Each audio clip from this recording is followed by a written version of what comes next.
Hi hello friends, എല്ലാ കൂട്ടുകാർക്കും നമ്മുടെ പുതിയൊരു റിവ്യൂയിലേക്ക് സ്വാഗതം. അപ്പം നാളത്തെ എപ്പിസോഡിൻ്റെ റിവ്യൂ ആയിട്ട് പറയാൻ പോണത്, അങ്ങനെ പ്രകാശാണെങ്കിൽ രാഹുലോട് പറയണ്ട്, എടാ രാഹുലെ, ഇനി നിനക്ക് കല്യാണിനെ കിരണിനെയൊക്കെ ഇല്ലാതാക്കണമെന്നുണ്ടെങ്കിൽ കഴിഞ്ഞ പ്രാവശ്യത്തെ പോലെ നീ ഒറ്റക്ക് പോകണ്ട, ഞാനും കൂടെ വരാം എന്ന് പ്രകാശൻ രാഹുലിനോട് പറയണം.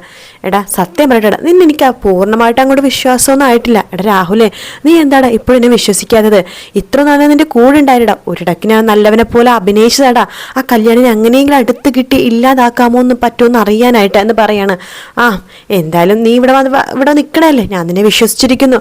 പിന്നെ പ്രകാശ, ചതിക്കാനാണ് നിന്റെ ഭാവം എന്നുണ്ടെങ്കിൽ നിന്നെ മാത്രമല്ല നിന്റെ കുടുംബം മൊത്തം ഞാൻ ഇല്ലാതാക്കിയിട്ടേ ഞാൻ ജയിലിലേക്ക് പോകുള്ളൂ. അറിയാലോ എനിക്ക് എൻ്റെ സ്വഭാവം നന്നായിട്ട്. എടാ രാഹുൽ, എനിക്ക് നന്നായിട്ട് അറിയാം, നീ എന്നെ കൂടെ നിർത്തിയാൽ മാത്രം മതി. ശരി, എങ്കിലൊരു കാര്യം ചെയ്യാം, ഞാൻ 18-ാം തീയതിയാണ് അവളോട് മരണ ഡേറ്റ് പറഞ്ഞിരിക്കണത് എന്ന് പറയുമ്പോൾ പ്രകാശൻ ചോദിക്കണ്ടേ, അല്ലടാ ഈ 18-ാം തീയതി പറഞ്ഞത് നാളെയല്ലേ എന്ന് ചോദിക്കുമ്പോൾ, അതെ നാളെ തന്നെയാണ്, നമുക്ക് നാളെ തന്നെ അങ്ങോട്ടേക്ക് പോകണം, അതിനുശേഷം അവളെ കൊല്ലണം. അല്ല നീ എങ്ങനെ കൊല്ലാനാണ് തീരുമാനിച്ചേക്കണത് എന്ന് പറയുമ്പോഴേക്കും പ്രകാശിൻ്റെ അടുത്തേക്ക് തോക്ക് കാണിച്ചു കൊടുക്കുകയാണ് രാഹുൽ. ഇത് കണ്ടില്ലേ, ഒരൊറ്റ വെടി അവൾ അവിടെ തീർന്നു. പിന്നെ അവളെ ചിലപ്പോൾ പ്രശ്നം ഉണ്ടാക്കാൻ ആരെങ്കിലും വരികയാണെങ്കിൽ ബാക്കിയുള്ള വെടിയുണ്ട് അവർക്ക് വേണ്ടി കരുതിയേക്കാണ്.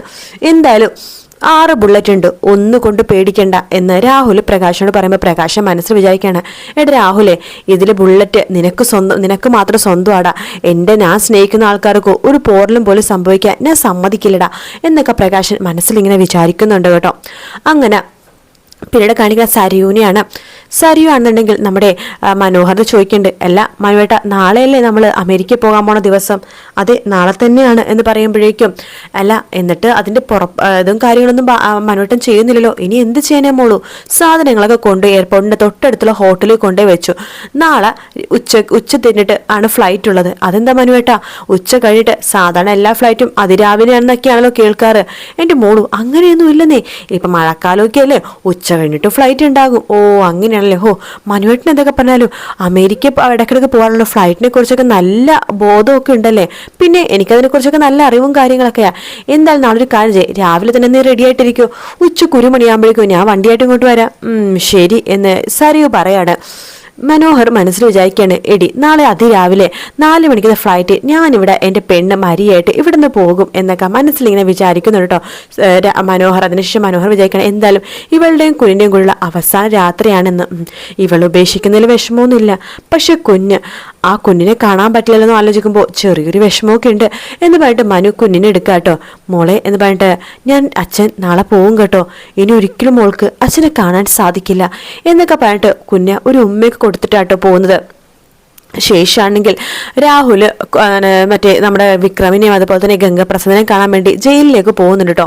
ജയിലിലേക്ക് പോകുന്ന രാഹുൽ വിക്രത്തിനോട് പറയുന്നുണ്ട്, എടാ നിന്റെ അച്ഛനെ ഇപ്പം നല്ലവനായിട്ടൊക്കെ ഞങ്ങൾ തെറ്റിദ്ധരിച്ചടാ, അത് നല്ലവനൊന്നും ആയിട്ടില്ലടാ, നിന്നെ സന്തോഷിപ്പിക്കാൻ വേണ്ടി വെറുതെ അഭിനയിച്ചതാ, കല്യാണിൻ്റെ അതുപോലെ തന്നെ കിരണിൻ്റെ ഒക്കെ വീട്ടിൽ കയറി പറ്റാനായിട്ട് എന്ന് പറയുമ്പോൾ വിക്രം ചോദിക്കണ്ടേ, അങ്കിൾ പറഞ്ഞ ശരി തന്നെയാണോ? അതേടാ, ഞാൻ നിന്നോട് നോണ പറയണത് എന്ന് പറയുമ്പോൾ, അല്ലെങ്കിൽ എനിക്കറിയായിരുന്നു എൻ്റെ അച്ഛനെ എന്നെ മറന്നു ഒന്നും ചെയ്യാൻ പറ്റില്ല എന്ന്. അപ്പോൾ അച്ഛനെ എനിക്ക് വേണ്ടിയിട്ട് അങ്കിളുടെ കൂടെ നിൽക്കുവാണല്ലേ അവരില്ലാതാക്കാനായിട്ട്? അതേടാ, അവരില്ലാതാക്കിയിട്ട് എങ്ങനെയെങ്കിലും നിന്നെ സന്തോഷിപ്പിക്കുന്ന നിന്റെ അച്ഛൻ നോക്കണത് എന്ന് പറയുമ്പോൾ ഗംഗപ്രസാദ് പറയുന്നുണ്ട്, അതല്ല അങ്കിളെ, ഞാനൊരു കാര്യം വെച്ചിട്ടേ, ആ കൂട്ടത്തിൽ ആ കാർത്തികനെയും കൂടി ഇല്ലാതാക്കാൻ പറ്റുമോ? തീർച്ചയായിട്ടും കല്യാണിനെ ഇല്ലാതാക്കി കഴിഞ്ഞാൽ ഞാൻ അടുത്തത് കാർത്തികനാണ് ഇല്ലാതാക്കാൻ പോകുന്നത്. ഗംഗപ്രസാദ് നിനക്കും സന്തോഷിക്കാനുള്ള വകയൊക്കെ ഉണ്ടടാ എന്നൊക്കെ പറഞ്ഞിട്ട് രാഹുൽ അവിടുന്ന് പോകുക പ്രകാശൻ വിക്രം മനസ്സിൽ വിചാരിക്കാണ്, എന്തായാലും അച്ഛൻ എന്നെ ആലോചിക്കുന്നുണ്ടല്ലോ, അച്ഛനെ ഞാനില്ലാതെ ജീവിക്കാൻ പറ്റില്ല, എൻ്റെ സന്തോഷത്തിന് വേണ്ടി അച്ഛൻ ഇപ്പോഴും നടക്കുന്നത് എന്നൊക്കെ വിക്രമിനെ മനസ്സിലിങ്ങനെ വിചാരിക്കുക കേട്ടോ. ശേഷം വീട്ടിലെത്തിയിട്ട് രാഹുൽ പറഞ്ഞിട്ടാ, പ്രകാശ ഞാനേ ഇന്ന് നിന്റെ മോനെ ആ ഗംഗപ്രസാദിനെ കാണാൻ വേണ്ടി പോയായിരുന്നു. എന്താടാ, അവർക്ക് പരോളെങ്ങാനും അടുത്തെങ്ങാനും കിട്ടോ? പരോള് കിട്ടാൻ ചാൻസ് ഒന്നും ഇല്ലടാ, ഞാൻ അവരെ ഒന്ന് കാണാൻ വേണ്ടി പോയതാണ്. എന്തായാലും പരോളിന് വേണ്ടി ഞാൻ ശ്രമിച്ചായിരുന്നു, പെട്ടെന്നൊന്നും കിട്ടണ ലക്ഷണമില്ല. പക്ഷെ അവരിറങ്ങുവാണെങ്കിലേ നിന്റെ മക്കളെയൊക്കെ അവരങ്ങോട്ട് ഇല്ലാതാക്കും, ബാക്കി വരുന്ന ആൾക്കാരെയൊക്കെ. എന്തായാലും കല്യാണിയുടെ ജീവൻ ഞാനാണ് എടുക്കുന്നത്, ബാക്കി അവശേഷിക്കുന്ന ആൾക്കാരുടെ ജീവൻ എടുക്കുന്നത് ഗംഗപ്രസാദ് ആയിരിക്കും എന്ന് രാഹുൽ പറയുമ്പോൾ പ്രകാശം മനസ്സിൽ വിചാരിക്കണം, ഗംഗപ്രസാദോട് വരട്ടെ, അവന്റെ ജീവൻ എടുക്കാൻ പോണത് ഞാനായിരിക്കും. ഗംഗപ്രസാദ് എൻ്റെ മോളുടെ തലക്കടിച്ച് അവളെ മാരക രോഗിയാക്കിയത് ഈ ഗംഗപ്രസാദാണ്, അവനെ തീർക്കേണ്ടത് ഞാൻ തന്നെയാണ് എന്ന് പ്രകാശന് മനസ്സിലങ്ങനെ വിചാരിക്കാട്ടോ.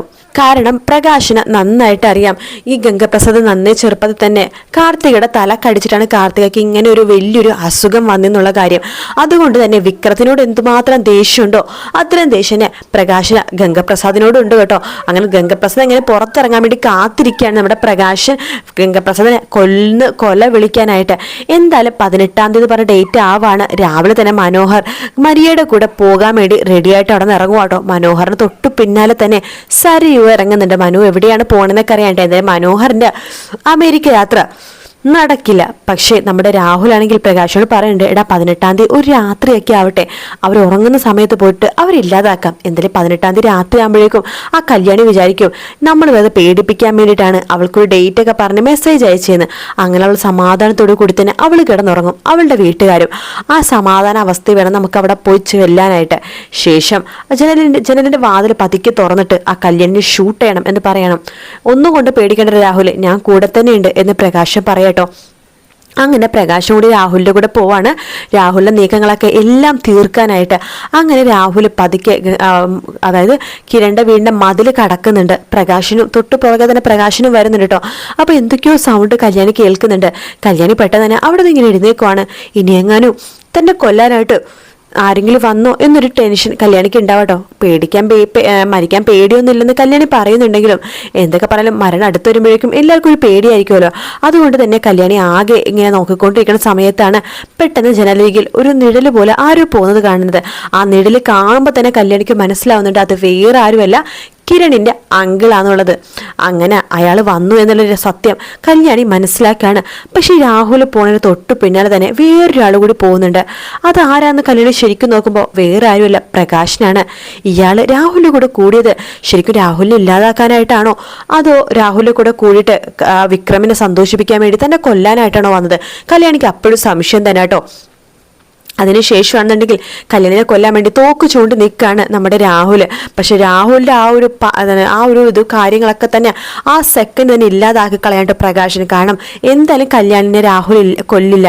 പ്രകാശൻ അതിലിടപെട്ട് നല്ല രീതിയിൽ തന്നെ അത് മുടക്കം വരുത്തുന്നുണ്ട്. ആ ഒരു കാര്യത്തോടു കൂടി തന്നെയാണ് നമ്മുടെ കല്യാണി പ്രകാശിനെ സ്നേഹിക്കാൻ വേണ്ടി തുടങ്ങുന്നത് കേട്ടോ. കാരണം തൻ്റെ അച്ഛൻ തന്നെ സ്നേഹിക്കുന്നത് ശരിക്കും യാഥാർത്ഥ്യമായിട്ടാണ്. തൻ്റെ അച്ഛനോട് തന്നെ ഭയങ്കര സ്നേഹമുണ്ട്. കാരണം താൻ മരിക്കുമെന്ന് പേടിച്ച് തൻ്റെ അച്ഛൻ കൂട്ടുനിന്നു. അത് മാത്രമല്ല അച്ഛൻ്റെ മരണം, അതായത് അച്ഛൻ മരിച്ചിട്ട് തന്നെ ആരെങ്കിലും തൊടുള്ളൂ എന്ന് പറഞ്ഞ വാക്ക് പ്രകാശൻ എന്ന് പറഞ്ഞ അച്ഛൻ പാലിക്കാനും ശ്രമിച്ചു എന്ന് കല്യാണിക്ക് മനസ്സിലാവാണ്. അങ്ങനെ കല്യാണി പ്രകാശിനെ സ്നേഹിക്കാൻ വേണ്ടി തുടങ്ങാട്ടോ. കാരണം തന്നെ മരണത്തിൽ നിന്ന് രക്ഷിക്കാൻ വേണ്ടി തൻ്റെ അച്ഛൻ തന്നെ വന്നില്ലേ, അതിൻ്റെ ഒരു സ്നേഹവും വാത്സല്യവും നമ്മുടെ കല്യാണിക്ക് ഉണ്ട് കേട്ടോ. അപ്പോൾ എന്തായാലും അടിപൊളി ഭാഗമാണ് നമ്മൾ ഇനി വരാൻ പോകുന്ന ആഴ്ച കാണാൻ പോകുന്നത്. നല്ല ശത്രുക്കളൊക്കെ ശരിക്കും തിരിച്ചടി കിട്ടാൻ പോവാട്ടോ. ജയിലിൽ കിടക്കുന്ന 2 എണ്ണം, അതിൻ്റെ കാര്യം പിന്നെ പ്രകാശം നോക്കിക്കോളും. കാരണം താൻ ഇത്രയും കൊഞ്ചിച്ചു വളർത്തി വലുതാക്കിയ വിക്രമാദിത്യ എന്ന് പറഞ്ഞ ആ ഒരു മകന്റെ അന്ത്യം പ്രകാശിന്റെ കൈകൾ കൊണ്ട് തന്നെയാണ് ഇല്ലാതാവേണ്ടത്. പിന്നെ ഗംഗപ്രസാദ് ശരിക്കും പറഞ്ഞാൽ ഇല്ലാതാവേണ്ടത് തന്നെയാണ്. കാരണം ഇത്ര പേരുടെ ജീവിതം അയാൾ തൊലച്ചിരിക്കുന്നത്. അപ്പൊ എല്ലാവർക്കും ഉള്ള പണി തന്നെയാണ് പ്രകാശൻ എന്ന് പറഞ്ഞ അച്ഛൻ അവസാന നാളുകളിൽ നമ്മുടെ കൊടുക്കാൻ പോണത്. കാത്തിരുന്ന് കാണാം ഫ്രണ്ട്സ്. വീഡിയോ ഇഷ്ടപ്പെടുകയാണെങ്കിൽ ലൈക്ക് ചെയ്യാൻ, സബ്സ്ക്രൈബ് ചെയ്യാനും കമന്റ് ചെയ്യാനും മറക്കല്ലേ. മറ്റൊരു വീഡിയോ കാണാം. Take care, by.